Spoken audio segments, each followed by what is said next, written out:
Boris Johnson came back to Glasgow by train, hoping to keep climate talks on track. He says limiting global warming to 1.5 degrees may not be achievable, but it's still worth fighting for. Will you help us grasp that opportunity, or will you stand in the way? The US and China stunned the conference with a surprise declaration promising to do more to cut methane emissions and phase out coal consumption. It was light on detail but included an admission that both countries need to lift their game. The United States and China have no shortage of differences, but on climate, cooperation is the only way to get this job done.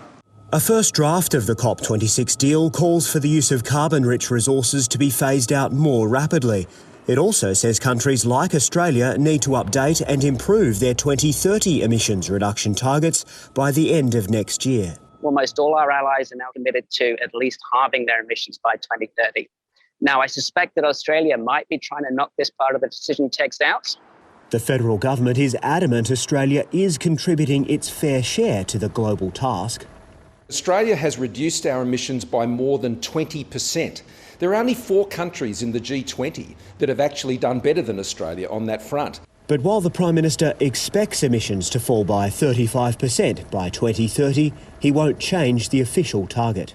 The government can't move beyond Tony Abbott's targets that were established way back in 2015, even though the government itself says it will reach higher than 26 to 28%. The UK is leading a group of countries at the summit who've pledged to stop selling fossil fuel-burning vehicles by 2040. New Zealand, Canada and the Netherlands are among them, but Australia isn't, despite Scott Morrison's recent promotion of electric vehicles. The ACT is going its own way and it has signed on to the pledge. Scientists say the race to net zero isn't nearly fast enough and it's time for world leaders to take their feet off the brakes. Nick Dole, ABC News. So, what are the implications for Australia? Our political reporter Melissa Clarke is at Parliament House for us tonight. Melissa, Australia is now under pressure. Will the Prime Minister have to revisit the 2030 target?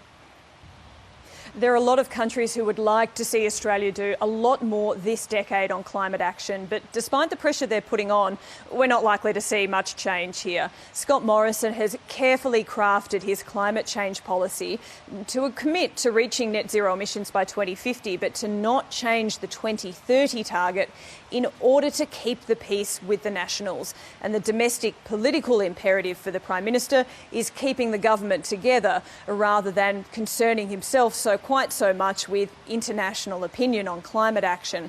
So don't expect to see any change anytime soon. But if the draft documents that we're seeing coming from COP26 in Glasgow become the final versions, then whoever is in government after the next election will have to address the issue of updating the 2030 target.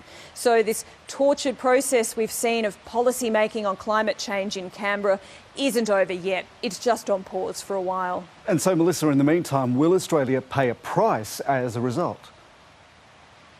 There is certainly a cost of inaction the federal government will need to factor in here.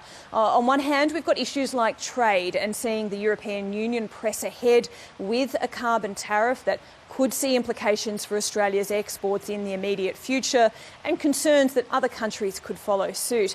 On the other hand, and this is one that particularly concerns the federal government, is the issue of financing.